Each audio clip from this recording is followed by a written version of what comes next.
Hey, everybody, welcome to On Grade. This is episode number 4. I'm Brandon Wineline, and Devin is not in studio. He is up in Missouri right now. It is Memorial Day weekend, and I'd like to just say a quick thing real quick before we get started. PSA for anyone that's a listener that doesn't know what Memorial Day really means. While you're having your hot dogs and drinking your cold beer and having a good time with your family and friends, you need to say thanks to the men and women who gave it their all for us to be able to live in this country. And this is not thank a veteran day. This is not anything. And there are 4 special men in my life that I want to say, I miss you and I love you. And they paid the ultimate sacrifice. And so I can sit here and talk to this fine gentleman from Nebraska, Mr. Chad Porteck. What is going on, sir? How are you? I'm doing all right. How about you? Oh, it is Friday. I just got home a few hours ago, and it was the first time in probably a few months I got home before 5 o'clock, and it was actually pretty nice. I'm not gonna lie, I hadn't had that in a long time, and it's nice to have a little break. Yeah. Won't lie. So, anyways, like I said, guys, if you could, just give some love to the guys and ladies that gave it their all. This is not a show about the military or anything like that, but I don't forget the reason that I get to breathe the air I breathe and live the way I live. It wouldn't be for special people like that. So that's all I'm going to say about that. But much love and respect to those guys. Yes. So Chad, Yeah. tell us your story, my friend. I know you have your own excavation company up in Nebraska. Yep. Where do you want me to start? At the beginning, or? Yeah, how you got started, man? Well, when I was 19, I started working for a grading company down in southern Arizona as a laborer, checking grade for a blade back before even really lasers were present. Um, I learned about building pads and compaction and cut and grade by watching and working with this blade hand for a while, and started to learn to understand plans better. I had taken a drafting class in high school, so I knew the basics of plans, but I got to really know them. I worked for that company for, I think, a little over a year, and I got a job with another company as a grade checker on a big road project where my boss taught me how to operate. I learned to run grader, scraper, dozer, rubber tire dozer, loader, you name it. Pretty much everything but a lay down machine and a crane on that at that company. And we did all kinds of stuff. Pipe, uh, grading, knocking hills down, big slopes. Uh, Lots of grade checking with a tape measure and an eye level. So an old Cooker Rankin. But from there, went to work for that boss, started his own company.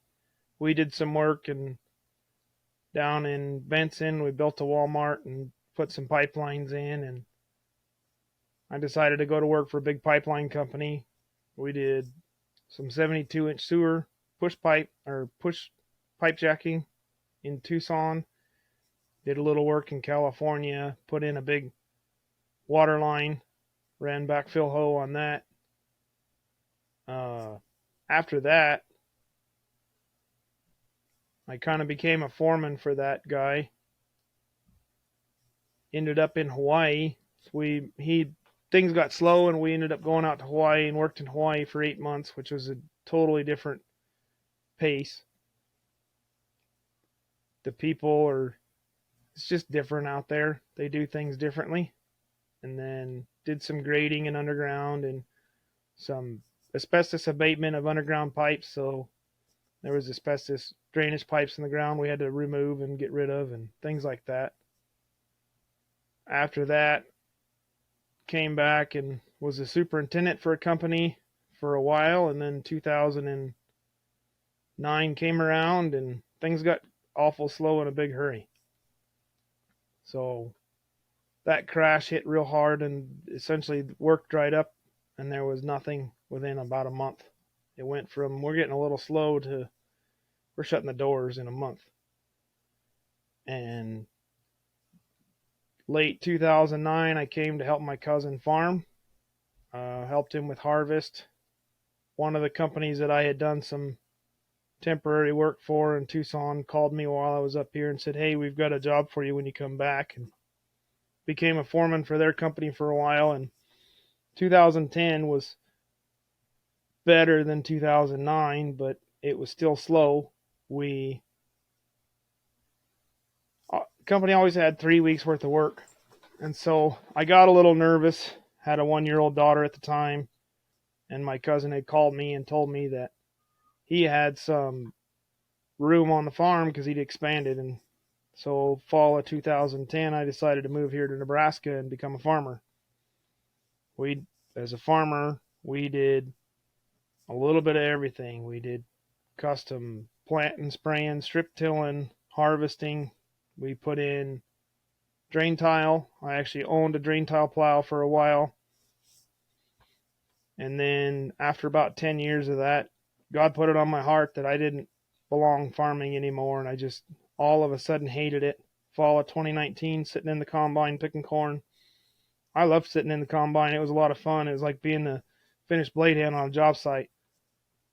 And I just hated it. I didn't want to get out of bed. And I started praying, and God laid it on my heart to get back into the yellow iron. And I never stopped looking at excavators and dozers and missing running them. So I started an excavation company in 2020. I started with a 320C excavator, a truck, lowboy, and a side dump. And that's what we started with. We do all kinds of demolition and tree removals and grading for farmers. Mostly we do some commercial work, but mostly farm work. So that's the gist of it in a quick time. So Yeah, it's cool to talk to somebody that does the other side of the fence work. You don't run into guys very often that are very successful doing the ranch farm work unless that's all they do. It's a niche that a lot of guys don't know about. Um, you know, Guys down here that do it, they keep the cards close. They don't want anybody to know the game, because there's only a couple of them that do it. And the reason is they got better margins, they got a better market, and you're not bidding against 30 other guys trying to win a Walmart or, whatever right. you're building. It's a lot easier to win a job. A lot of jobs are smaller, which if you don't have a lot of people, it's not a big deal. I worked by myself for 18 months, just me. My wife does the books, and that's great. When I met her, she was running the office for her dad's excavation company in Arizona. And so she knew what to do, which is great because if I was left to the paperwork, the IRS would have come and got me already. That's how I feel about my mom. Yeah. And it's great because that's a stress that I don't do well with. Like even when it comes, I've tried to put some commercial bids in, and I'm doing it the old school way because I don't know how else to do it. I don't have any software. I build the job in my head and on paper. How long do I think it's going to take to do this? And it takes me days to put one in, and it just kills me mentally to do it. Yeah, it's commercial is one of those animals, man. And and I learned this too when I first started. I was kind of going the same route you were initially. My first company, I don't know if I've ever actually told the listeners this. When I first started my company, my first company, it was with one of my good friends, and our plan was we're going to dig pools, and we're going to go just dig pools for these pool contractors. We're going to go dig ponds. We're going to go buy a skid, a Mini X. We'll eventually get a tandem dump truck. We'll get the nice pull behind trailer. Real good setup. We'll get going. So, and that was the plan. And after digging about 3 of those pools and realizing that pool contractors want to pay you about $1,500 to dig a pool, I'm like, you got to dig 3 of them a day to pay your bills, and it takes you 4 hours to just rough dig the thing. Then you got to find a place to dump the dirt, and then you got to take the fence down, and then you got the neighbors complaining, and I'm just like, let's find something else. So did you do that in Arizona? No, this is in Texas. Okay. Yeah, it was eye opening, the pain in the butt it is to do that kind of work. And I thought that, I didn't do any research into it because I was working commercial when I decided to go out on my own. So in my brain, I'm like, oh, this is going to be way easier work. You're not dealing with the city. You're not dealing with the inspectors. You're not dealing with the GC. You're not dealing with the owner rep. You're not dealing with this guy anymore. What was I wrong? And so I'm unfortunately in this position of I'm comfortable where I came up. So I did so much commercial work. It's kind of hard for me to go back to just doing like ranch work and stuff because you have to be cheaper. That is one thing you do have to do. Your hourly rates can't be as high. When you write a change order, it's not 40, 50%. It's more like 10, 20% maybe. It's not, it's one of those, it's a niche. But if you're running older equipment, you got way less overhead. That 10 or 20% is a lot of money versus a guy like me. That's like, cool, we paid the fuel bill. It's unfortunate, but that is, and you know what I'm talking about. That's just how it is though. When you grow into commercial work, it becomes an animal. And like any animal, you got to feed it. And if you don't feed it, it's going to die. Quickly. Very quickly. And like you said, you were at a point where you had 3 weeks of work all the time and then nothing. Yeah. And it's scary how quick that can happen, man. You can go from being slammed and balls to the wall to dead on the side of the road. And I've watched the floor disappear. Like that floor you think is there, I've watched it vaporize. Yeah, it doesn't exist. That's scary. That's what scares me the most about doing this is just all of a sudden the work dries up like that. Like it was overnight, it seemed like. But that's part of being an entrepreneur. And that's, and yes, we are in an industry. But this is where your name is what gets you work. Your work ethic gets you work. I'm in a legal situation with someone right now. Didn't pay me last year, kind of caused the situation I went through over the winter. We're back on their jobs right now. And we wanted to start out on the right foot. Even though technically we didn't cause what started the whole thing, our actions didn't help it. So we're back out there trying to be on the right foot and show them, hey, we want to finish this job with you. We don't really want to work for you again, but we're going to finish it professionally. And we're going to do it right the first time. We're not going to screw you over. We're not going to change order you to death. And you just kind of swallow your pride and just do what you got to do. Because at the end of the day, they're going to say, yeah, we didn't agree on certain things, but they did do a good job and they finished the job on time and on budget. And that's going to get you down the road and it's going to get your name out and people are going to give you a chance. So it is one of those things as an owner, especially for the guys that are wanting to go out on their own, there's going to be times you work for people, man, you can't freaking stand. I'm going to tell you that right now. There's going to be times that you are working for some obnoxious, ignorant people who have no concept of what you're doing. And you have to just bite your tongue and swallow your pride. Yep. You run into that even doing what I'm doing. They want what they want, and you just got to give it to them. Like, it's very difficult to pull into a tree job, and we just want you to take the trees out and lay them over. Don't clean them up. I don't like leaving jobs not cleaned up. I like to have it looking good when we leave. And it's hard, but that's what they want, and that's what they get. Because we aren't the boss. We might be the leader, but we are not the boss at the end of the day. At least that's how I feel about it. Yeah, you're not the you're not the boss when you're out there, but you have every right to um, remember that this is a partnership that you're technically forming.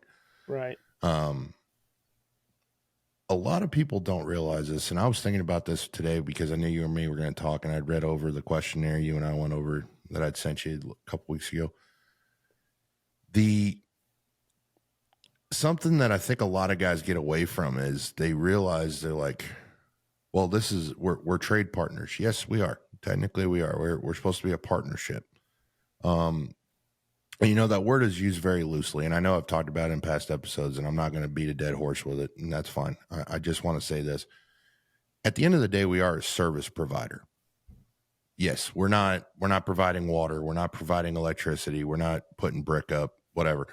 We are still technically a service provider, and as a service provider, you have to think, okay, yes, I'm in an industry that they need no matter what. If you're in a rural area, you can kind of get away with playing a little more tough on the rules. But when you're in a market like mine, in where you came from in Phoenix, it's a little more saturated. You have to be a little more conscientious of, I can't piss everyone off in town or I'm not going to have any work. And word gets around, dude. You know how we talk about GCs and developers and owners and stuff. They talk about us too. Like, Yeah. anybody that says they don't, they're idiots. You know, guys have quit one place, they go somewhere else. They still got friends that work there. They go, hey, I just use this guy on my job. They're freaking awesome. You guys should use them. You know, this guy's solid. You know, give him a call. The Well, in best what? business in the world is word of mouth, man. Yes. In what I do, there are enough companies around that there's options, and but also word of mouth. 98% of my work comes word of mouth. Yeah, Ninety like eight percent of it. I'm going to do a custom house lot in Dallas, and this huge landscaping firm hired me because we had done some grading on a job in front of them for landscape area, and they really were impressed with our work. And they asked the GC who did the work, and they're like, "Oh, it's Iron Eagle," and they're like, "Oh, give us our number. We got a job for him." And like, dude, I got a huge job out of it without doing anything. I mean, it's just word of mouth. You know, Yep. it's awesome. But I do the same thing for other people. Like, um, this is something that a lot of people don't realize. If you have a great superintendent that you're working for on a job site, and they're kind of getting burned out with the boss they're working for or whatever, get to know all the owners of these GCs, get to know the project managers, get to know all these guys, because you know what you could do is when they give you work, you could be like, hey, by the way, this GC I work for down this other GC I work for, they're freaking awesome, dude. They got a badass culture. You might really like it over there. I can give you the general superintendent's number. Maybe give him a call. And I'm not saying scalp the guy or anything for him, or you know, but Right. little things like that. It's a two-way street. You're showing them that, hey, I really appreciate you, and I would love to keep working with you. You know, Right. We're a so service provider all the way across the board. We provide solutions. Sorry, you said we're a service provider. We provide solutions to people. yeah. That's our job, is to find the solution. As a business owner, all your job is all day is to be a problem solver. That should be what your job is. Yes, me and you right now are currently running sticks as well. I'm running jobs. Today I was on a roller. I was on a dozer yesterday. I was on a motor grader the day before that. I was on a mixer the day before that. I don't care. I'm no better than anybody else out there. And but at the same time, I can also write a change order. I can send an email. I'm very fortunate that in my life I've gained the experiences that I have to be able to do what I do now. Yep. Um, you know, there's not a lot of guys that can do that. It's that they have gotten the opportunity to do that. They've either gone, you know, the operator route their whole career, and there's guys that go into management that have very minimal equipment operating experience, but they move into the foreman superintendent seat. They learn the money side of the game. They learn the operational side of the game.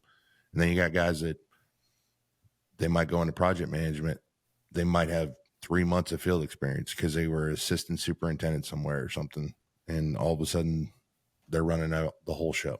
Right. I'm very fortunate that I'm one of those guys like yourself, like Devin, that have been at the bottom and worked their way up. There's just not a lot of guys out there anymore that do that. The old days, that was common. You had guys, all the old excavation companies are like that. Guys started at the bottom, helped build the company he was at, possibly years down the road, went on his own. And, you know, I got guys that work for me, and I'm like, why haven't you ever gone out on your own? And they're like, I don't want the exposure. And I'm like, dude, you know so much, though. You know, your boot knows more than my entire body does.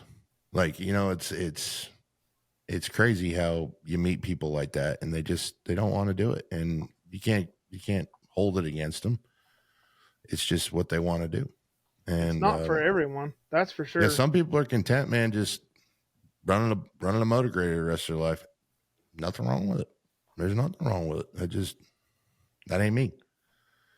I don't know. I'm one of those guys. I like a challenge constantly. And I think that's an entrepreneurial thing.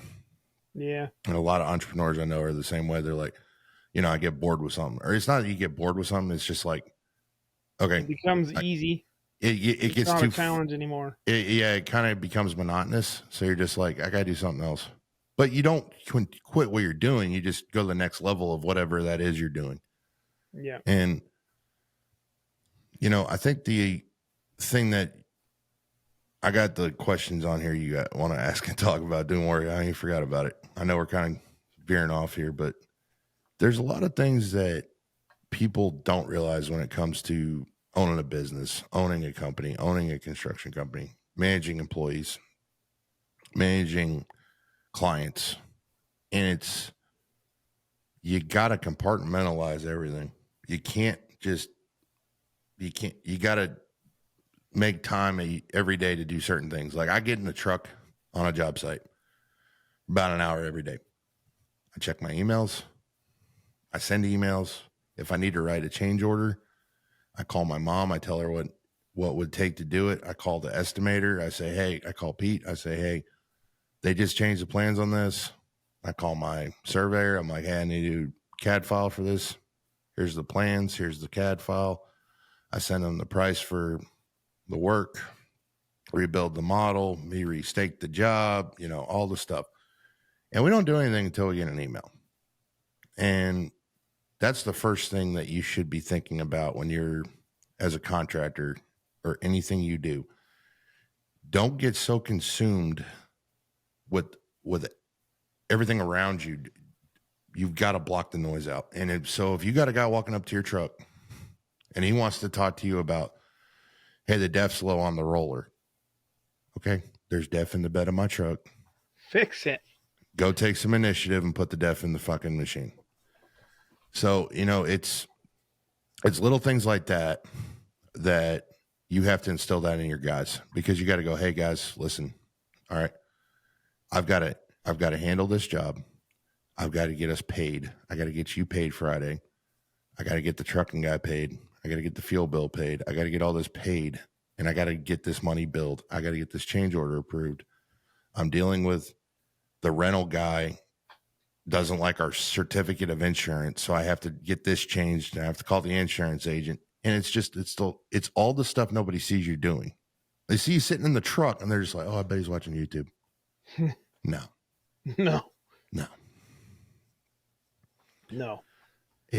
You're dealing with 30 other things on top of whatever it is you're dealing with. You know, you could be out on a job site that's running absolutely perfect, and you're still having a hell day because something happened somewhere else on another job, or, you know. How often does your phone ring with good news?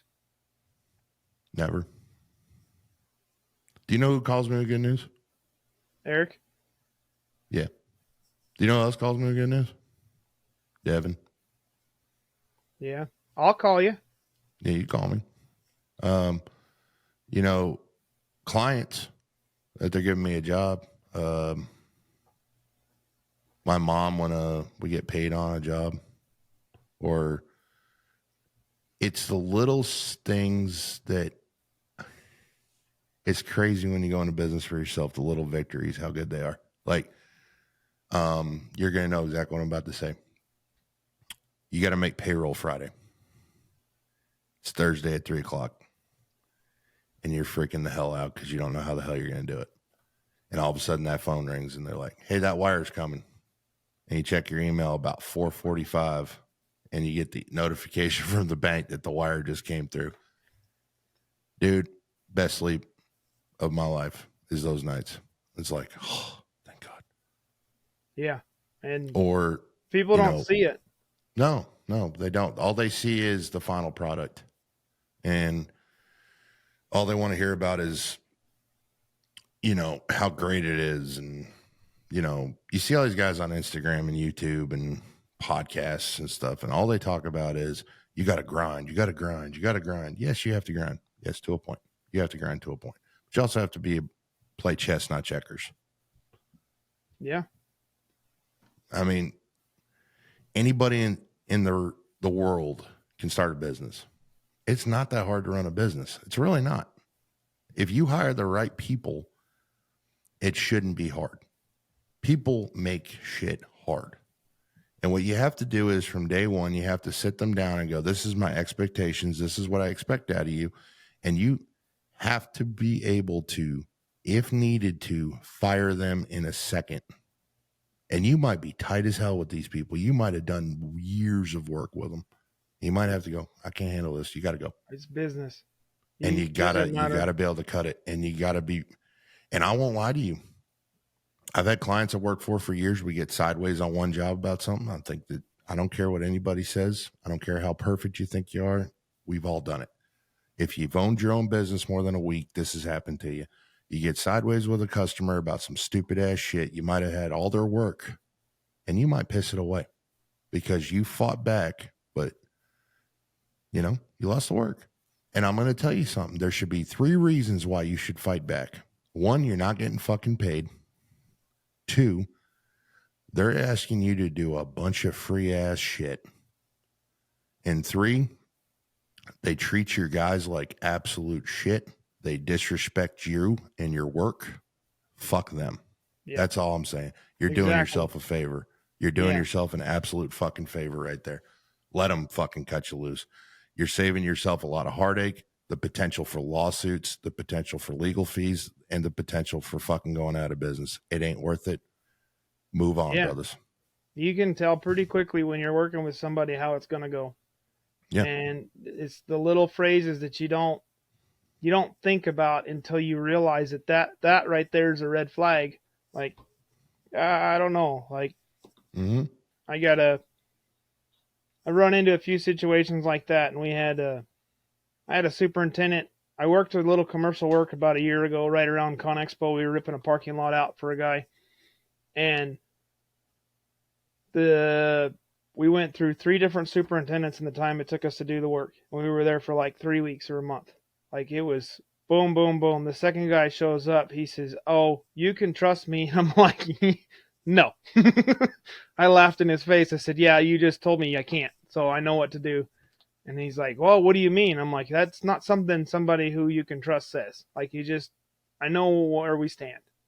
And it's just like, we're in the middle of this. We're going to get it done. We're going to do it right. We're going to do a good job. But you get so many people that just, those little red flags, like, you know what they are. They're all over the place. And you're like, yeah, no, treating your people bad or trying to get you to do free stuff all the time. No, that's not how this works. It should be a give and take. And that's what a lot of people don't realize. It shouldn't be you all give and they all take. It shouldn't be that way. No. Now, I'm not saying here either, though, please don't be this guy. We all hate you. I'm letting you know right now. All us honest guys fucking hate you. The guy that literally low bids the job and then fucking sends 17 fucking change orders on the job. So when I go to work for this guy on the next job and I have a legitimate change order, AKA a grade bust, AKA utility spoils, AKA the concrete guy didn't haul his shit off, guy destroyed my freaking subgrade after I just got it signed off, Yeah, that's legit stuff. But you're giving them a change order because you're like, well, I didn't see that on the plans. Like, dude, just shut up and own it and just do it. Yeah, The thing of it is, those it's low bid guys, they ignore it. They might see it, but they ignore it, and we'll get a change order on that. We'll get a change order on this. oh Those are yeah, the ones that they need to be put at yeah, the bottom of the grade. yeah, and it's screwing everybody else. And this is what you and me kind of went around in a circle on this, but this is the whole point of this is for the guys that are listening that are wanting to go out on their own and wanting to start their own business and stuff like that.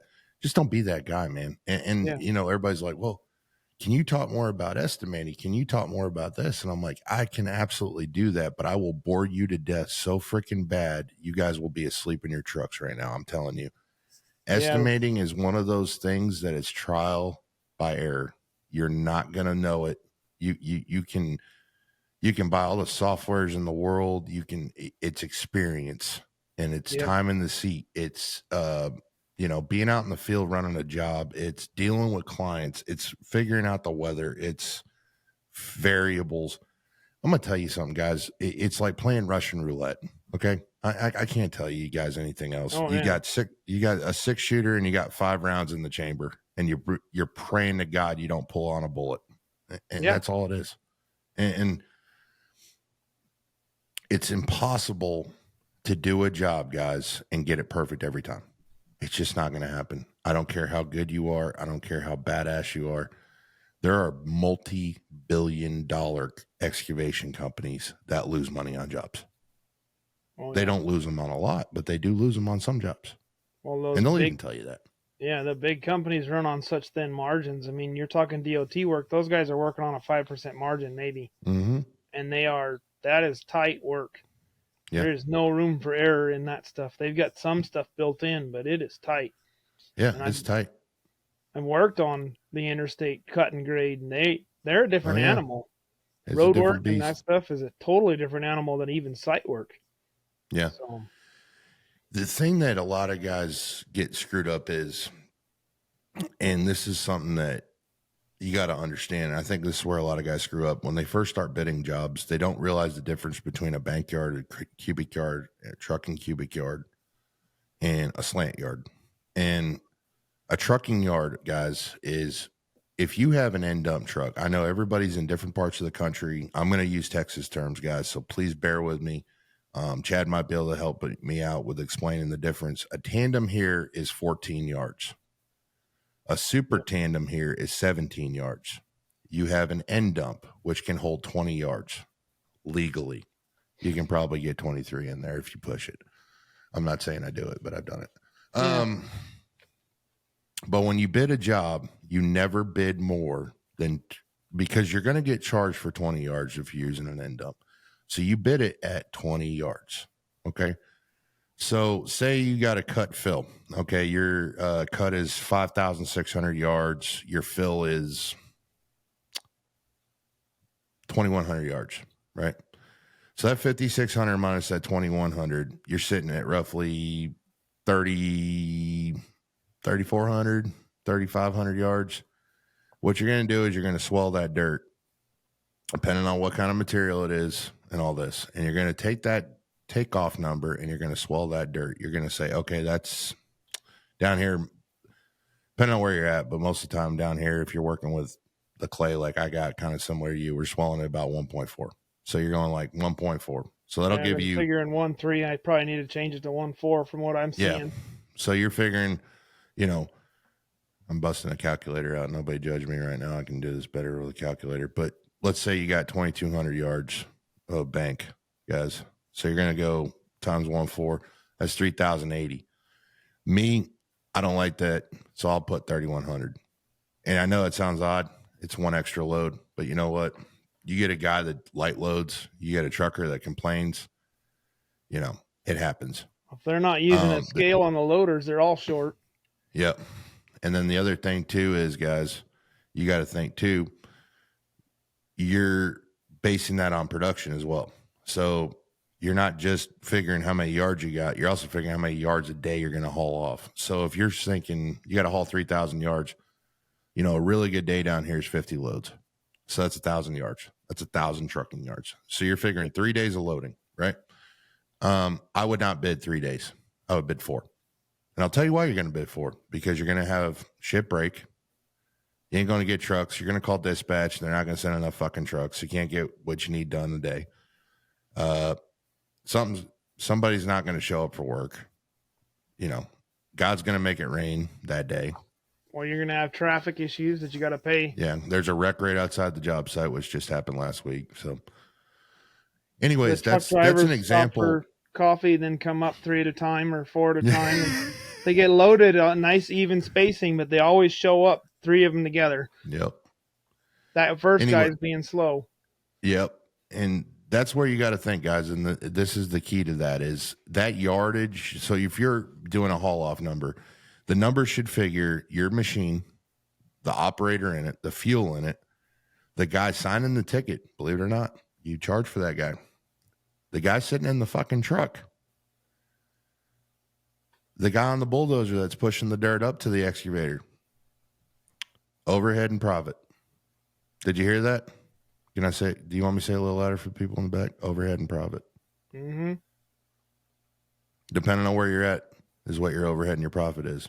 A lot of people don't know how to figure out what their overhead is. So I'm going to give a little quick knowledge on this, and I'm going to see what you think, Chad, and let's compare notes. Overhead to me is, and this is where guys screw up, and I've seen it do it so many times. They don't put their machines in their overhead. Well, I charge for those on the jobs.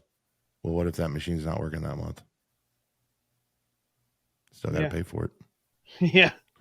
The cat don't get off of, you didn't use it this month. You can pay it next month. No big deal. Yeah. That don't happen. Caterpillar's just going to let that one go. So you got to figure your machines, fuel, payroll taxes, FICA, Social Security. How about the pickups? Pickups. You got to pay for those trucks, tolls, office. We don't have toll rolls, but yeah, I'm in Dallas. You know what I got? Yep. Office space, estimator, yard space. I don't have that, but I got friends. I got a lawn out front that's full of machines. How about all the hand tools like chop saws, tools, whackers? Your GPS systems, you got to make payments on those most of the time, and if you don't, you still should be charging for them. Your maintenance on your machines, you need to figure EOE and each hourly rate on a machine, and it should be about between 5 to 10%, depending on how old the machine is. So if I have an older machine, I put higher rate on EOE.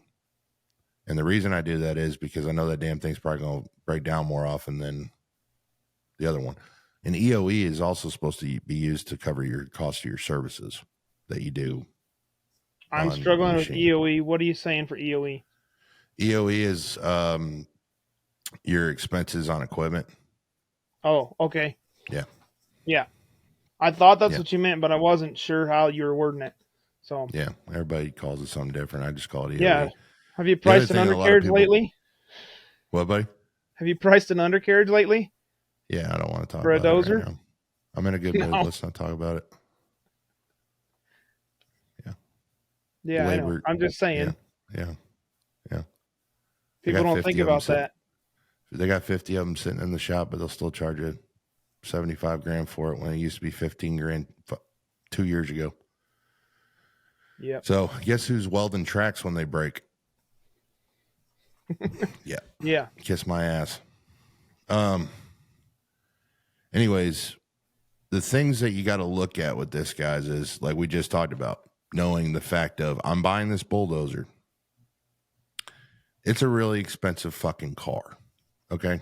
Think of the most expensive truck or car you've ever owned in your life. That lemon you got doesn't even hold a candle to this shit.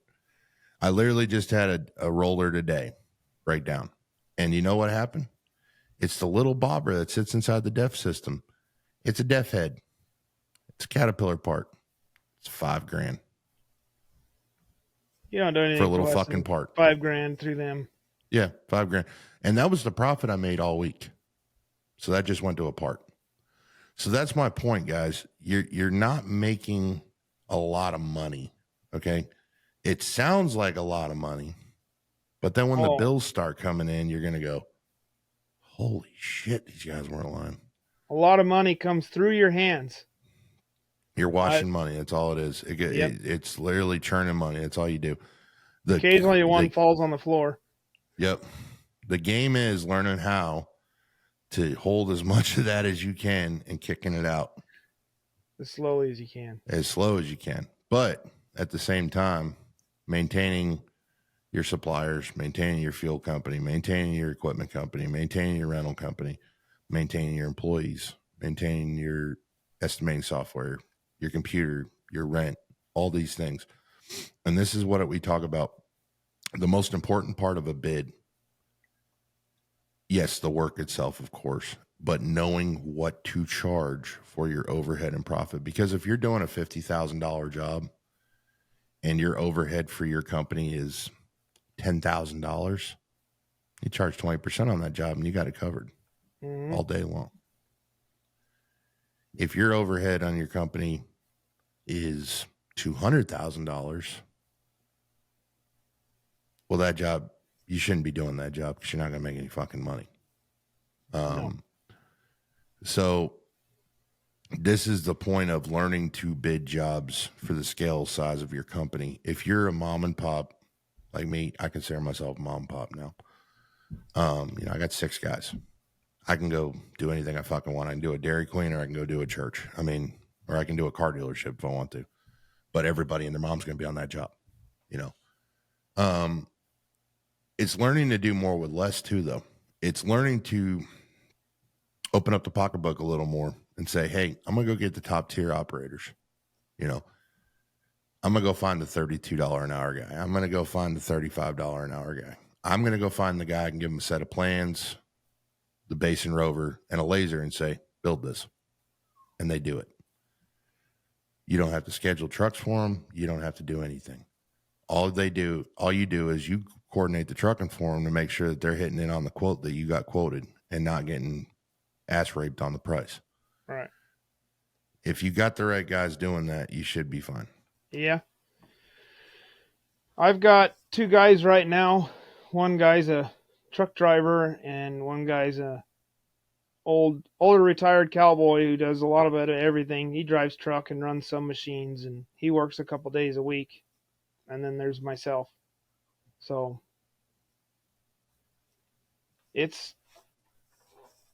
I'm trying to find those guys. I've had to think through a lot of things since my first employee that I had that quit over a year ago, and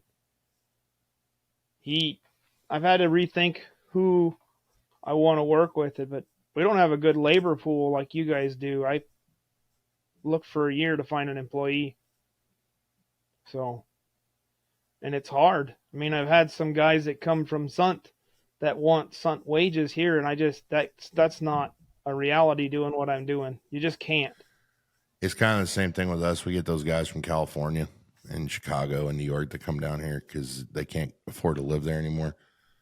And it was like 3 weeks ago, I got a kid that calls me. He's like, hey man, I'm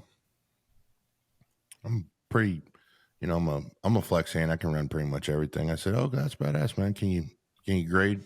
Can you finish from those things? He's like, yeah. He said, I never really run the grader. I said, okay, well, we can train you, And he said, man, I've never had a company offer that. I said, well, smaller company, everybody's got to know how to run everything.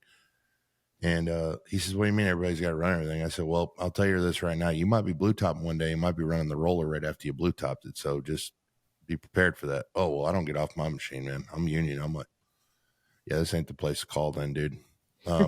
Try again. Yeah. We also make you shovel your own tracks. So I don't know how you feel about that, man. You might not like that. Oh, I don't shovel tracks. Oh, okay. Well, you should probably call somebody else.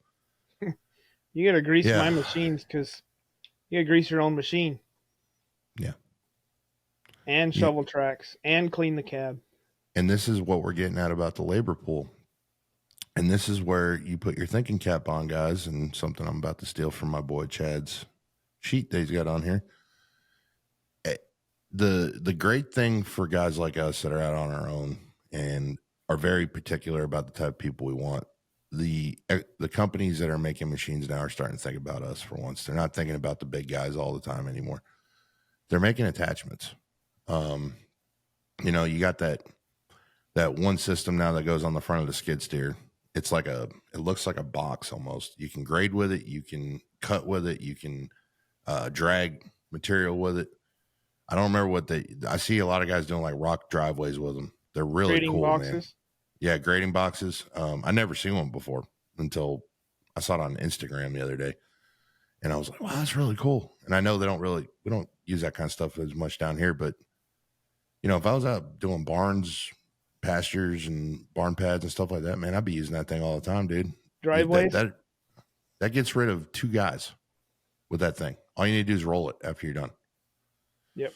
Before it was take a dozer, spread it out, take the blades, slick it off, and then roll it. Now you just do it all yourself. The other thing too is they got roller attachments now on skid steers. You can roll your own shit with a roller.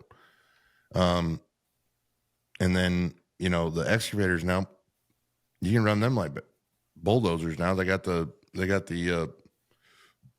tilterator bucket. You can cut slopes with it. You can do all that stuff. And if you're in a place like kind of like Chad is, where there's not a lot of opportunity for manpower, this is when you go, man, I could drop 70 grand, get the attachments I need, instead of having to pay these stunt wages like you're talking about. And I can't even charge for that on the job because nobody will pay it. And you just go out and finance that. You do a 2-year note on that, and you're saving a lot of money. A lot of headaches too. Yeah, it does. I mean, do a lot of demolition tree removals, and the one thing that I use a lot is rakes on excavators and my backhoe, and I haven't gotten around to getting one for the dozer yet, but someday it'll be coming. They don't give them away, and the percentage of work that I do, it doesn't seem to math well right now, but it definitely makes a world of difference because I can go through and do a better job for less time also. And that's the other thing is you got to where we're at, you got to put out a better product for the same price to be competitive. You can't, I could charge more, but then at the end of the day, they're looking at value more than price. But at the same time, I want to be competitive. I'm the new guy in the area. Everybody else has the name that people just call. They just call this company. We don't talk to other people. We just call them because we've called them for the last 40 years. I'm the new guy. I've been in business for a little over 4 years. I've got to earn it. So I have a good reputation, but I don't have that reputation. One of the people that I know is kind of a mentor in the area. The guy's 70 some years old and he's been doing this whole life. Everybody knows him by his first name. That's how it is. And it's just a different animal around here. Somewhat. We run into a lot of same issues, but it's not the same. I would give anything to be in that kind of environment, dude. Yeah, that's how I grew up, out in the country, and you get down here and it's just so cutthroat and it's just brutal, and it makes you rough, and I don't know how to explain it. It makes you really good at reading contracts and dealing with people, because you have to, and you're dealing with people. Like, we're becoming such a melting pot here. You have to deal with people from so many different places now. Nobody thinks like Texas anymore. And, it's weird. You gotta articulate how you talk to certain people. Like, some of these project managers they get from California, they're from New York, they're from East Coast, they're from the West Coast, they're from, they're not from like rural country states. If I was dealing with the guys from Wyoming, dealing with a guy from Montana, Oklahoma, Kansas, Nebraska, Iowa, Indiana, somewhere like that, I could talk. We have a lot more in common, right?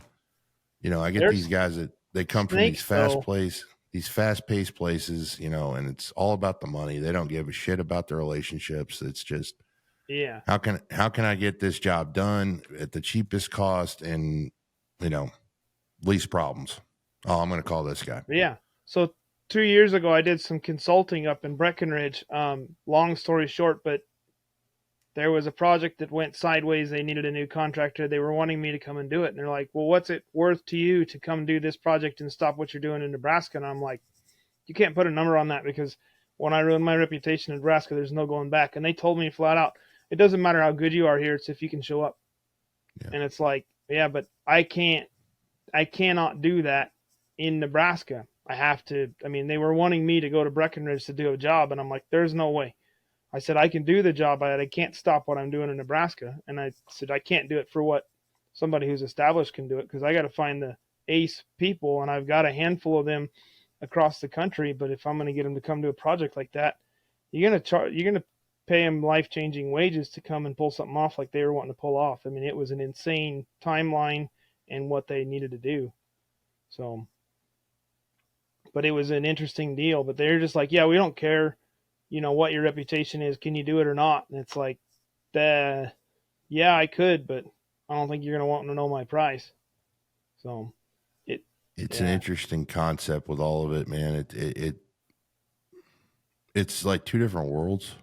Like I talk to guys all the time that I talk to you, I talk to guys up in Canada, I talk to guys in, North Dakota, Montana, all these guys, and it's just such a better work environment. Like the relationships you guys have are just awesome. They go back generations. It's like, hey man, my dad worked for this guy. I took over the company. I work for this guy. And it's not so cutthroat. There's more personal space to it. And I think this is good for people listening. If you're in an environment like I am, the way I'm talking, you might have to be that way. But if you're where you're at, don't be that way. You ain't going to get no work, Yeah. And it would take something like me going out there for me to go, yeah, I don't have to send a 5-page contract to these people. I probably send 1 page with the price, what I'm going to do, and say, I need to be paid this much up front and this much at the end. And guess what? That's going to happen. These people, you can't do that. You could put all that on there, and they're still going to find a way to finagle you out of something. That's just how it is. I have jobs where I'm told to bring a machine. Bring your excavator. What are we doing? Just bring your excavator. Yeah. Okay. Send a bill at the end of it. Yep. I get people that want estimates. I mean, some bigger projects, they want estimates, but then I get into some commercial too. And I like commercial work. Like you said, this farm stuff is different, but it gets boring isn't the right word. It's not, the challenge is different because you don't have to deal with utilities. You don't have to deal with a ton of stuff. A lot of it's just rip all the trees out and put them in a pile. Mm-hmm. Trees are hard on machines, by the way, which not my favorite thing to do with a machine. But other than that, like, I like the commercial work. I like the grading where you actually have to go somewhere. I'm working on making a pasture farmable right now on one project. And I'm out there cutting slopes, and there's nothing that I have to hit other than a general, the spec is a 24-row planter needs to plan it reasonably well. That's the specification. There's no grade here. There's no blue ribbons. Nothing. It's just whatever feels good. And it's fun because you can just, like a golf course shaper, you can shape it how you want to feel. But on the other hand, there's no challenge. I'm not targeting to hit anything. If I come in 4 inches low at the bottom of the slope, nobody's going to notice. Or 4 feet low, nobody's going to notice. So the challenge is very low. Doing it quickly and efficiently becomes the challenge because it's not, I don't know, it's different. But I do miss the commercial work because you've got to hit it. You got to stringline it. It's got to be right here, not, we're 10 feet, it's close enough, kind of deal. And so there's a balance. I would like to get into more commercial work, and I'm trying to work with some GCs in the area, and I've done a little bit here and a little bit there, but because I like that stuff. I know it's a headache, but it's also a challenge, and that's what makes the difference. I will say they've never done the same job twice doing commercial work. There's never a job that's exactly the same. You could build the same kind of building. It's not the same. Yep. You might be a job over in Dallas, it might be black gumbo dirt, and we're going 12 foot in the ground moisture condition. And then you go out Weatherford side or Denton side, and you're going down 3 or 4 foot, and you're coming back with select only. And Yeah. you might have a retaining pond because that city requires it. This one doesn't. This city requires lime. This one doesn't. It's never the same job, no matter what you do. Right. You work for the same client, job could be completely different. It's just it's a different beast wherever you go. It just depends on what you're doing, and something that we're talking about right now, but it kind of caveat into it was something you wanted to ask. You don't mind me saying? It says, why do you choose the equipment brand sizing that you do? The brands and sizes that I chose were based off of three things. Who would give me credit when I first started? The size jobs I was doing, and knowledge from doing those size jobs in my past. What we were using at the companies I worked at. I typically run a mid-size I always run mid-size excavators. I run 336s or 350 John Deere size equivalent, 360 Komatsu. Yeah. Dozers, I run the 850 size, a D6 equivalent. Skid steer, I run the 95s, so a Cat 299. Motor grader, I run the mid-size. I run the 140M or the 150M. Track loader, run the 963. The 973 is awesome. It's just too fucking big. The 953 just ain't got enough ass on it for track loader work. It just all depends on your environment. Like, I won't lie. Like right now I got a D5 on rent, but it's just because of the job, the slopes I'm having to put in on this job. And that's the thing that the luxury I have is here, man, there's rental yards everywhere. So if you need some off the wall machine, you can find it here, and I know probably up where you're at, you might have to call out of state to find it. Yeah. Like Texas. Yeah. I mean, Everybody Oklahoma. borrows stuff from us. Yeah. I mean, you get down around Kansas City, you can find stuff, but that's 5 hours away. 5 hours to Denver, 5 hours to Kansas City. You get over Omaha is like 4 hours, but even Omaha doesn't have that great a selection. Yeah. Renting isn't a great option. If it's a Mini X or I spent a week trying to find a skid steer to rent one time. To find a skid steer to rent, I called one of my farmer friends and rented his because I could not find one to rent anywhere within a reasonable distance. And then a lot of times you ship a machine, like if I were to rent a scraper from Kansas City, because I can't rent a 615 scraper here. I can't, or anything close. Not a 623, not nothing. So renting is not an option for me, and those kind of things. I can rent a D6. I can rent a line 50 loader sometimes if one's available. If not, I might have to ship it from Iowa. Well, by the time I ship a loader from Iowa, I'm no longer a player in the bid. I can't do that. Yeah. You're not going to get the job. No, I won't get the job. And so I bought equipment for what I know. And you worked in Southern Arizona, and there was a dealership that was 10 to 1 of any other dealership put together. Oh, yeah. And I know Caterpillar equipment because of that.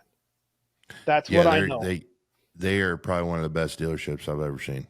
They're second phenomenal. to nobody. Yeah. And the Deere dealership in the area, you could put the entire Deere dealership in the warehouse of the Caterpillar dealership. Like the yard and everything would fit in the Caterpillar warehouse. Yeah. And so they weren't even a contender. Yeah. Go ahead. No, brother, you go ahead. I've had one opportunity in my life in Arizona to run a John Deere grader. I had never seen a Komatsu grader until I was in Nebraska. But I've run 100 different Caterpillar graders. I mean, individual ones or different ones from a 120, and I've even been on a 24. So, but Caterpillar was the machine that you found in Arizona. That's what I know. That's why I bought Caterpillar.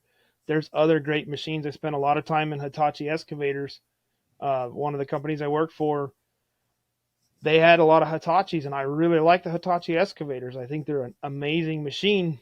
But I did get the opportunity to sit in a 210G Deere. 6 or 8 weeks ago, I dug a pool for a pool company, but their customer actually owned one for taking trees out on their farm. That thing, I don't know what year that was. I'm assuming it's like a 2014, 2015. I don't know when the 210G series is. My 320 is a 2004, and my cab is quieter by a long shot. It's night and day difference how loud it is inside that machine. And their machine is a whole lot nicer, but mine's quieter. And as an owner operator, that makes a difference. I spend half my day on my phone on my Bluetooth, and if I can't hear you or you can't hear me, it doesn't work. And so those little things, like I like my Caterpillars, I like a lot of other things, but I can get parts for Caterpillars too. Service here is not good from anybody. Our cat dealer, our John Deere dealer, I can't even get a salesman to call me back. Like, period. I called to rent a skid steer when I was looking for a skid steer. It took him a month to call me back. It's like, I've already done the job. Like, this is ridiculous. So I'm on my own, but Caterpillar has the best parts network because they have way more machines than anybody else out there. And so I'm sticking with Caterpillar, and I'm buying older machines.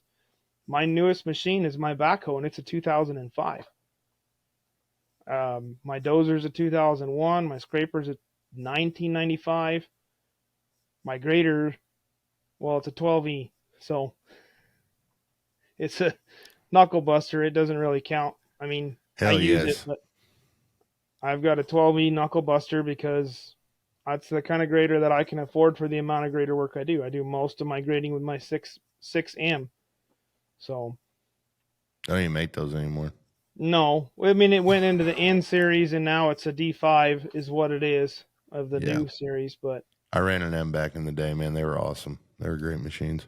I love it. It's got 18,000 hours on it, and I got to rebuild the transmission, so I have to clutch it with the steering every time I change gears because the transmission's just worn out. But it was one of the things that it was not listed on the auction. I bought everything at auction. Yeah. It's all been Ritchie Brothers or Iron Planet or Big Iron or whatever. But it's the only way that I can compete and have a variety of machines. Yeah, a lot of the machines that I tend to have better luck with, it seems, are the older ones. All my machines are post def, so I deal with it all the time. And honestly, that's the only thing I really deal with is def. It's not transmission. It's not the engine. It's the fucking def system. Yeah. We deleted a dozer. I'm not ever going to admit this, but we deleted a dozer, and it was breaking down all the time. We deleted it. It never broke down again. Never had a single issue with it again. Ever. Yep.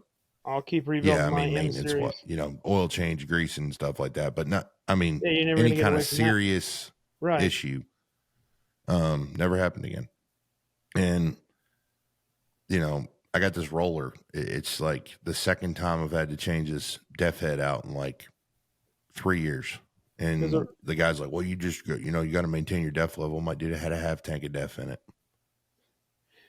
I don't know what else. A roller is a machine that's job is to shake itself to pieces. Yeah. And they're going to put def systems on those. That works great. Yeah, that's a great idea. And, if I could go back in time and do it, man, I would go get like an old, 2012, 2013 6T, like a 2007 140H, 2010, 2011 336. Yeah. Probably skids. Now I'm not buying anything older. The old skids sucked. The new ones are awesome. Yeah, skids are. Yeah, skids are a lot better than they used to be. They're kind of a throwaway machine, which a lot of people are like, oh, they're not a throw. They are. Yeah. I got a dozer with 18,000 hours on it. I have a loader with almost 27,000 hours on it. You're never going to get that out of a skid steer. Yeah, you might get 7 if you're lucky. Yeah. You're never going to get it out of a skid steer. Unless you literally rebuild the motor in it, you're not going to get it out of it. It's just, and it's not worth it because the motor in it, rebuild the motor and one of them's like 20 grand when you go scrap it and probably get more in the metal and then trade it in and go get Yeah. a new one. Well, You there's know, so it's many just, little parts and pieces, and the pins and the bushings, and the frame just gives up after a while. They start yeah, weld. You got to weld on them all the time, and yeah. so I I'm Best not a machine, fan of. Go ahead. No, go ahead. I You're think the machine that lasts the longest, and this is my take on it, there's two of them, is a track loader and an excavator. I don't know why, but you can beat the ever living shit out of a track loader and that thing will just keep going. yeah, You can beat the fuck out of those things. And that's why all the demolition companies down here run them, because like some of them guys got like '05s, dude, and they are beat to shit. And they've got probably 25, 30,000 hours on them, but they maintain the oil on them. They grease them. They, change all the fluids. They do their services on them. They run like champs. you can send them through the rebuild program cheaper than you can buy a new one, Yeah. The and new you've got a ones, machine that doesn't have depth. yep. And you don't got to do all the bullshit. So that was what I was leading towards is track loaders. Like I know that track loaders have a place, but they are not as universal. They're not the Swiss Army knife that a lot of people think they are, in my opinion. For Depending on one, the setup you got on it. Yeah. well, yeah, I mean, but just for general loader purposes, I If believe you're that, loading trucks all day, every day on a pretty flat surface, I'd rather have a rubber tire. If I'm on yeah, a job site that I'm literally cutting dirt as I'm going, I'm cutting a fire lane or something, but I'm loading out as I'm going, yeah, I'm going to use a track loader. You know what I mean? Like, yeah, you can't beat that because all it does is it comes in behind, you could take either that track loader itself, you got a competent enough operator can clean that fire lane up himself, or you just bring a dozer in right behind him and slick it back off. I mean, right, but that way it's cut. It's cutting yeah, it and grading it at the same time. Whereas a rubber tire, yeah, does it have the power to do that? Depending on the size loader, absolutely. But the problem is if you're in soft material, we both know what's going to happen with a rubber tire loader. You're yeah, going to be you get, sinking. yeah, and there's a balance, and I own a rubber tire loader. I do not own a track loader. I dig basements with a rubber tire loader, which as far as I know, I'm the only person in the area that'll do it. But when I go in with my 44,000 pound 950 with a 5 yard bucket on it, I'm pulling 2 more yards every pass than the same weight track loader. I can come out faster to the pile, and I'm not tearing the ground up. So when I leave with the loader, there's not like utter destruction of the surface around the house afterwards that the concrete truck's going to have to mud through when we get a little rain or anything like that. And then I can drive down the road and I can move snow, all with the same machine. Your undercarriage is so expensive compared to tires. Tires are really cheap. They're not cheap, but they're really cheap compared to an undercarriage. And you can get a lot of life out of a tire if you're careful. If Yeah, I you had to run dig, into soft spots. if I had to dig basements But like you do, I would probably have one. But no one has a basement here. When you're moisture yeah, conditioning, you got to have tracks. You've done moisture conditioning. I know you have. You know exactly what I'm about to talk about. yep, You're making mud, literally. You're yep, throwing it back in. You're making a big square hole. You're putting a foot lift in, compacting it, either depending on the soils report, you're compacting it back to 9 inches or you're compacting it at 8 back to 6. And depending on the proctor, you could be 10 above optimum. You could be 15 above optimum. You could be 5. And honestly, they can write that in the report all they want. It's all on the technician. You got some guys that'll come out there, they'll let you just throw the shit back in, don't put any water on it. You got some guys they want you to make fucking mud. You mm-hmm. ain't getting no rubber tire in that shit. No, and I agree with that. So I've owned my loader for over 3 years, and there's been 3 projects where I wished I had a track loader over a rubber tire on a regular basis. And then one a year and a half ago, we were working in a basement style hole that the general contractor wanted. We got a bunch of rain, and then it froze. There was a foot of water frozen in the bottom of this hole, and they wanted it out, and they wanted it ready to pour concrete. And so trying to get stuff out of there, I don't have chains for my loader. So we're in the bottom of the hole with the excavator, and we ended up using my 6-wheel dump truck with chains on it because it was the only thing that would climb the hill with rubber tires on it. And we were dump trucking ice out of the bottom of this hole trying to prep for concrete in January. And so that was one time where tracks would have been better. But for the most part, I'm I'm on the rubber tire bandwagon, but I would own a track loader for cleaning up trees because the track loader has a solid belly pan. You don't have hoses hanging down to get yanked off, and the tracks don't get flat like tires can if you run over a T-post or something. So there's advantages to both of them. But if you're loading trucks from a pile or doing site work, like you're doing site work in a place where you deal with a lot more mud, and in that aspect, I can see a track loader's, optimal. There's a guy that I talked to out of Missouri, Dirt Daddy 953. He can't run rubber tires because the rocks tear him up, and that makes sense. Like that's a time. But in Arizona, the only track loader I ever saw in Arizona where it's hard and rocky was at Tanaha Hills.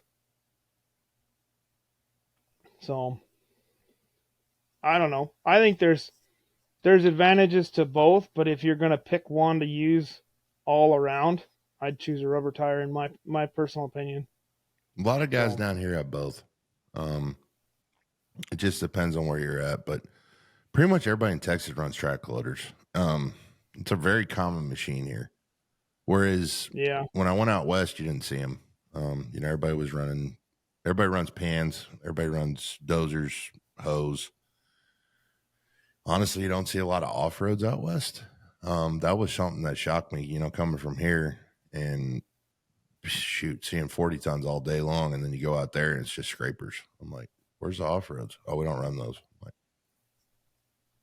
well, well, what about areas you can't really drive a scraper to? They're like, well, if you can't drive a scraper there, you can't drive an off road there. I'm like, I've seen off roads going places scrapers can't go before, plenty of times, like mud. off roads do better in mud, and in Mm-hmm. Arizona, you don't really have mud. You No, get muddy soils, but you don't have mud because no, it's all granular material, yeah, it and so dries very out. rarely, yeah, it dries out very quickly. And even if it is wet, you have a bottom. Where Mm-hmm. there's no bottom, scrapers should never go. Oh yeah, I think I might have told you this story about a California contractor that came out here and decided they want a moisture condition in clay with pans. That was the most entertaining shit I've ever watched in my life. I'm on the job next door. This is before I went out on my own. I'm running the job, and we're building the exact same warehouse.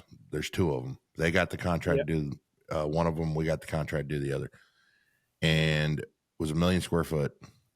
I think it was 12 foot deep MC with a lime cap. We were liming, and they were coming back up. I had handed off 3/4 of the pad array to the concrete crew. So they're already out there drilling piers. And they were still coming up. Like just the initial part. Like, oh my God. So their Yeah. superintendent came over. He's from California. And a lot of the guys that were on that crew, the first couple jobs they did out here, they brought all their guys from California. So he drives over to our job site. And he just came out and saw we were running. He's like, you guys are running 349s and off roads. We're like, yep. Why? Because we can drive them in the mud. We can Makes a dump these big 40. difference. We can dump these 40 tons. D8 pushes it out. We rip it. Water truck comes in. Because they weren't running dozers either over there. They had a tractor with a disc on it. I was like, what are y'all doing, dude? Like, this is not. we You're we not set up for this, man. If we're in Arizona, yeah, run a disc all day, dude. That's what we ran, but not out here. You don't run we're in that stuff. farm country. Everybody's got 3 discs, so Yeah, and but a that's farm like me. tractor. That would be like my setup going to Arizona right now. I'm not set They'd up for laugh at you. Arizona. Yeah, they're No, like, who the fuck are you, dude? You know, well, it's I'm just running it's a all. paddle scraper here, and not an outlier. There's plenty of them around, but most of them are used for like feedlot maintenance, not big dirt moving. They use tractor and pans to Yeah. do farm fields, but those are expensive setups. Like tracks are expensive and they wear out, Yep. and they don't do all things. They don't do a great job of tight quarters and that kind of stuff because they take forever to turn around.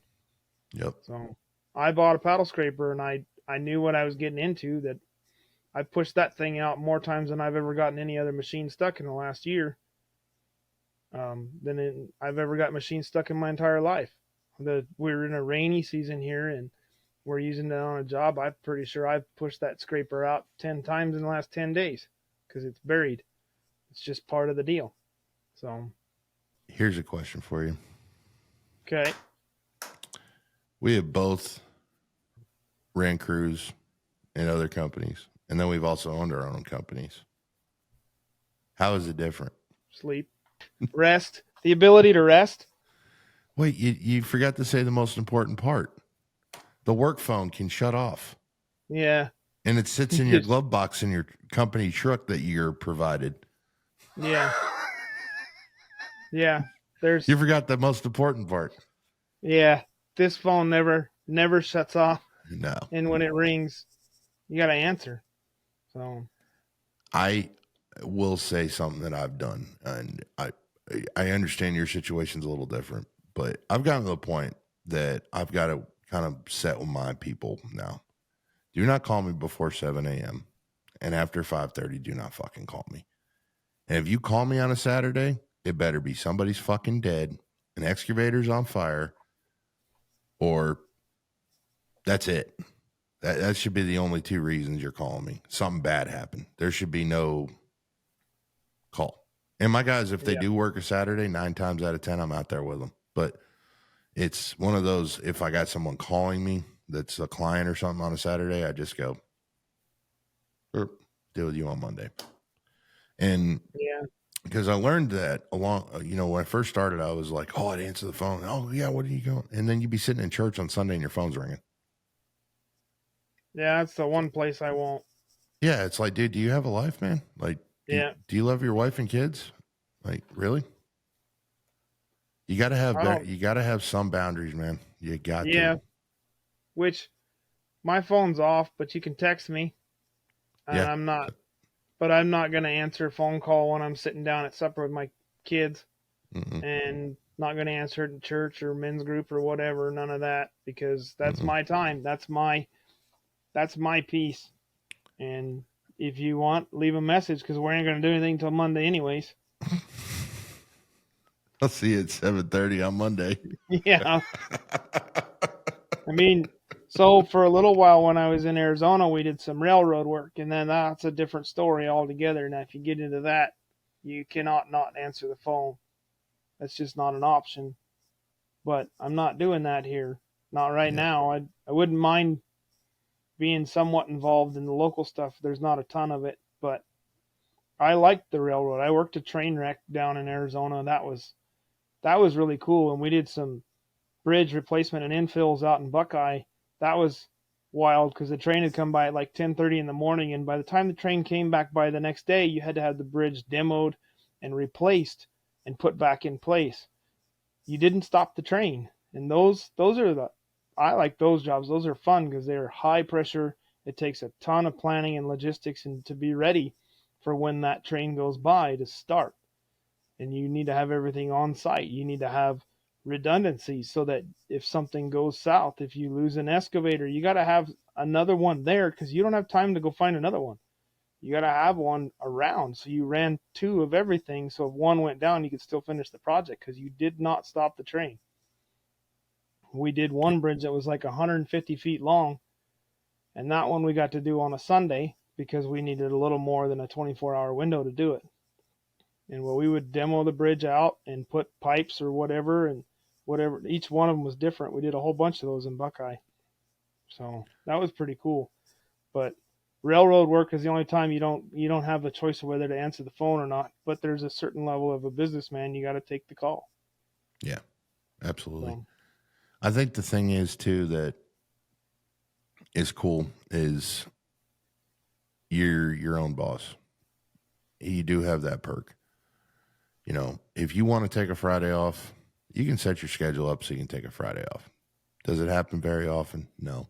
But there's a lot of pros and there's a lot of cons. But at the end of the day, man, if there wasn't people that own businesses, man, as Devin said it the other day, we wouldn't have an economy, No. And, people would have to work for the government. And I don't know if you've ever worked for the government. I have. And I'm going to tell you something. It's bureaucratic.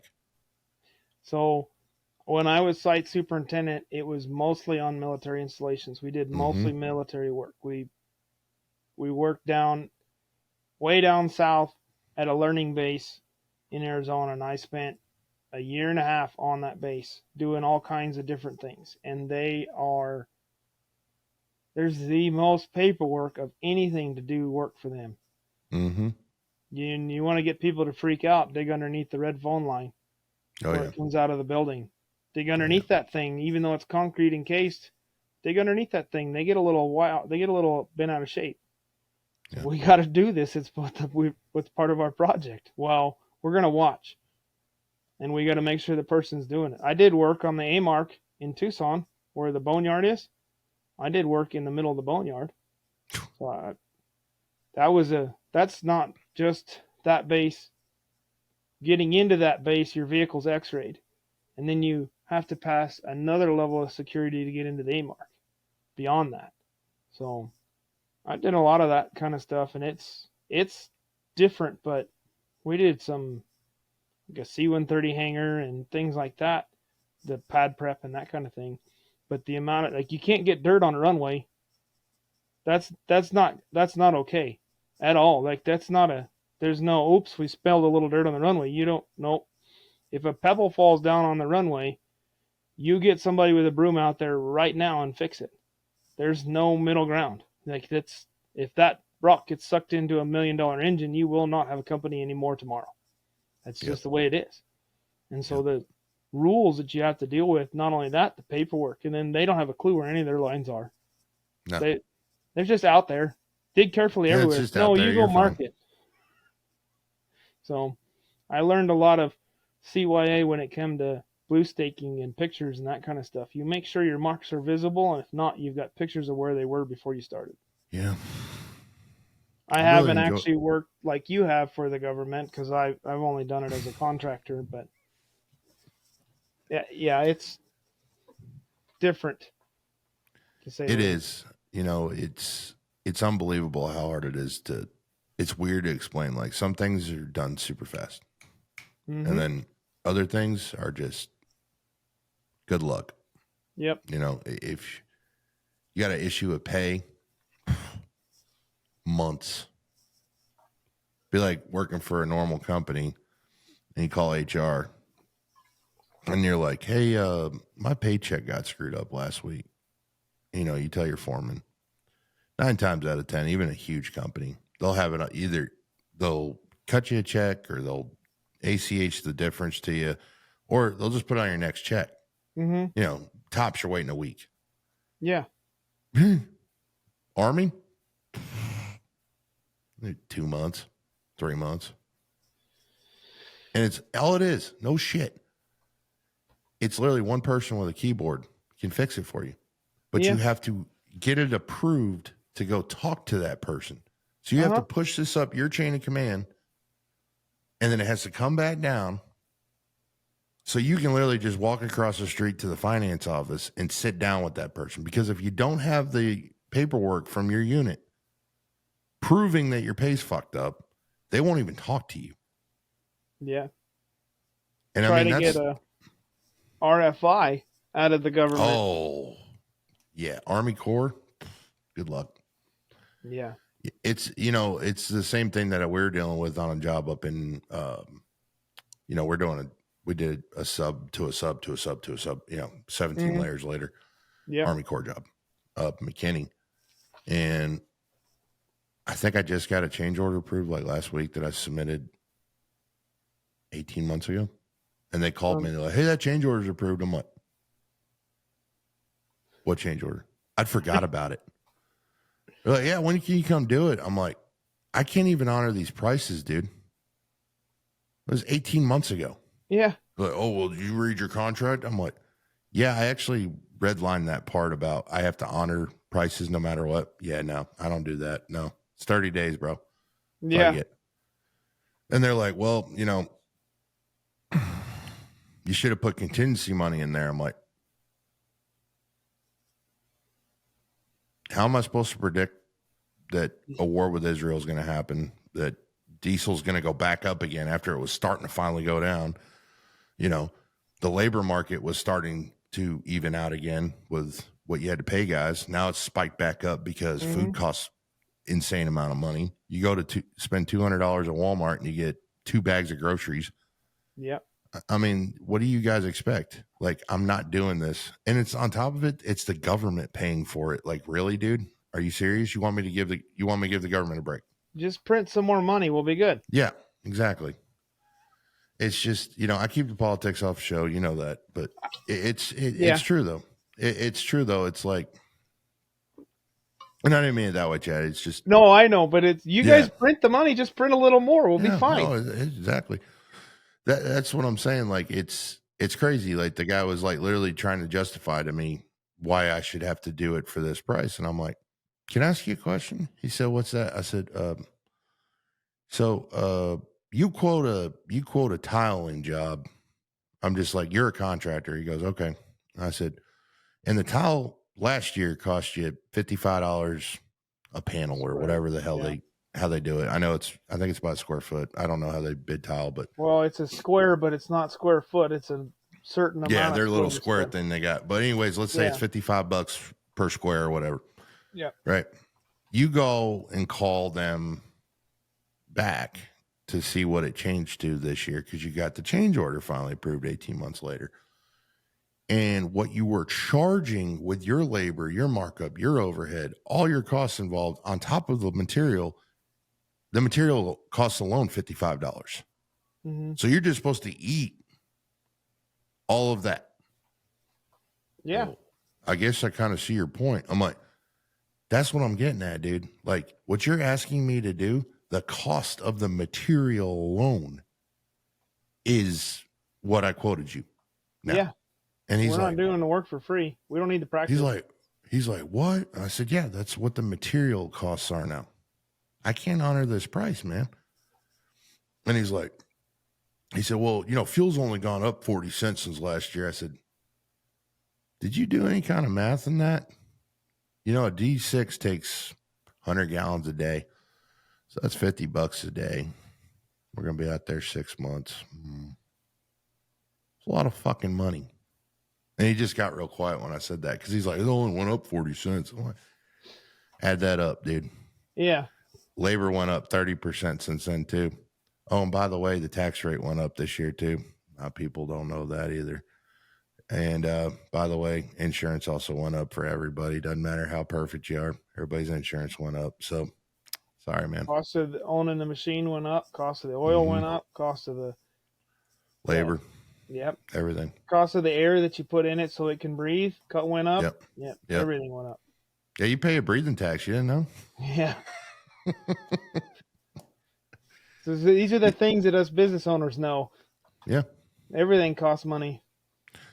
It is crazy to see how wild it's gotten right now. It will level out. It's got to. I mean, it doesn't have a choice. We have to. It's got to get fixed. Yeah. And I really do hope. I believe it in my soul, in my heart. The country's very, very, very divided right now. But a lot of people are waking up. I mean, people that were 6 months ago were talking shit are even going, wow, that dude's got a point. Mm-hmm. Like, yeah, we need to do something. Like, it's not even a politics thing. It's just, dude, this ain't going to work no more, dude. Like, we can't fund other people, man. Can't even take care of our own shit. Like, our roads are fucking horrible. Have you been on any of our roads? Like, any federally paid stuff now? It's terrible. Yeah. We got third world airports. I mean, our airports are third world spec. Yeah. I mean, they ain't anything fancy. And then the roads are ridiculous. At least, I don't know how they do things in Texas, but I've been watching the guys. There's some big contractors working on the interstate here. In Arizona, if you had a pump spot in your grade, they'd make you fix it and prove that it's not pumping. You'd have to proof roll it. Mm-hmm. These guys are dump trucking concrete out to the screed, and the whole road's just blown out. Like, you're talking 300-400 foot blowouts. Because where they're working, honestly, they're like 4 to 6 feet from water table, maybe 8 in spots. And so they are fighting an uphill battle. But then our roads here, I remember in Tucson, roads where you'd see where they'd patched in paving a new section. 20 years later, they haven't replaced the asphalt. But Mm-mm. here, roads don't last that long because Yeah, the I love subgrade. telling people when I think I talked about it last year, but we do concrete here now. That's like the new thing. They just do fucking concrete everything because they got it in their head that this swell shit that we get here. Mm-hmm. Well, concrete's got rebar in it. It's going to stay together longer. The fuck it is, dude. Stop being cheap. Dig the shit down to limestone. Put fucking base in. And put down an asphalt. And guess what? You're going to save so much fucking money because you're not having to put down concrete. Mm-hmm. Base is a lot cheaper than fucking concrete. Yeah. And dude, they could have, dude. They're using Our roads will millings be for a base. Our roads the would be interstate. just like Arizona's, dude. Like you can drive a Ferrari in Arizona at 105 and not worry about rubbing anywhere. You do that here, you're going to end up in a wall because it's going to, you're going to hit a bump. I drove a bobtail truck today because I had a truck clutch go out in one of the trucks this week, and driving it back, that thing was barely staying on the road, and we've got pretty good roads in the way that I took, but it bounced so much it had a hard time staying in line. Yeah, because the roads are just rough, and we have freeze and thaw that you guys don't have. Yeah, and that really tears things up. But then subgrades, the whole road is based on the subgrade. If you don't do any work on the subgrade, what are you doing? Subgrade builds the road, man. It ain't the road itself. Yeah, it's all the work that's underneath it. We were doing a section of I-10 when I was working for a company that is a division of a much bigger company. But anyways, we were adding a lane to the north side of Tucson on I-10, and we were over-Xing and recompacting 6 feet below subgrade right there. And then we were putting like 18 inches of AB before asphalt. And the whole thing, like if there was one little iota, a pumping spot the size of a 5-gallon bucket, we had to fix it. Yeah. And they're running loaded water truck back and forth on it looking for those things. It's interesting. I mean, the different ways they do things all over the country. Like Hawaii is the weirdest thing. We were putting some storm drain in, and we were putting it in negative elevations because you're on an island. We were laying pipe in 4 feet of water, and we were in a 20-foot ditch. Or I wasn't part of the 20-foot ditch part, but there was a section of 20-foot ditch where we had no shoring because it was solid coral. They had to use those rock saws like they used down in Austin, and then they'd come in with a 600 excavator with a ripper tooth on it to rip the middle out so they could lay the pipe. But it classified as solid rock. And there was water in the trench. So water in a trench, you look at, about shoring and that kind of stuff. What does water do to a trench? It destroys any rating that it has, and we're in solid rock. And with water, it was legal. OSHA was out and inspected and said, you're good. Yep. So. It's, I wish something I kind of wish we could have talked about for the listeners tonight. I know we're kind of running out of time now, but I wish we could have talked more about you working in Hawaii because I want to hear about it because it sounds freaking cool, man. Like I've seen the videos of some of the guys working down there, and it's just they're on the beach or they're working on a job site, and you can just see the ocean right there. It's like, dude, that's gotta be sick. Like, yeah, coolest thing I got to see. I'll do one quick thing. Is we were working on the Marine Corps base, Kaneohe, up on top of the hill above the airstrip when the Blue Angels were practicing for the Blues on the Bay show. Oh, that's awesome, man. They were right there, and they were so close. Like when they'd start doing their touch and goes, if you were on the phone, you'd be just like, I'll call you back when they're done, because they can't even have phone conversations. They were right there. Wow. So that had to be legit, dude. Well, maybe we just do another podcast sometime. I mean, when you come down and visit your parents, dude. Yeah. Yeah. Do it here at the studio. Heck yeah. That'd be even better. I got to do my housekeeping as always. Yeah. So. All right, guys, if you would give us our 5 stars on Spotify, like, rate, and review on Apple Podcasts if you don't mind. Check out our YouTube channel if you haven't had a chance to. It's On Grade Podcast. Just type it in the search block; it'll pop right up. We're on TikTok, Instagram. Our Instagram page. I'm really trying to push this. I don't know why, but we're just not gaining followers on Instagram like we were there for a while. We're going to do a 500 follower giveaway. We're at like 450 right now. We're going to send you a hat and the sticker. And then 1,000th follower, we're going to send you a custom hoodie and a custom hat and some other cool stuff. But if you guys would like, rate, and review, you'd like to give a shout out to Chad for taking time to be with us tonight, man. I really appreciate it. We can follow. Where all can we follow you besides the gram, sir? Well, on Instagram, I'm the real Any Dirt Works.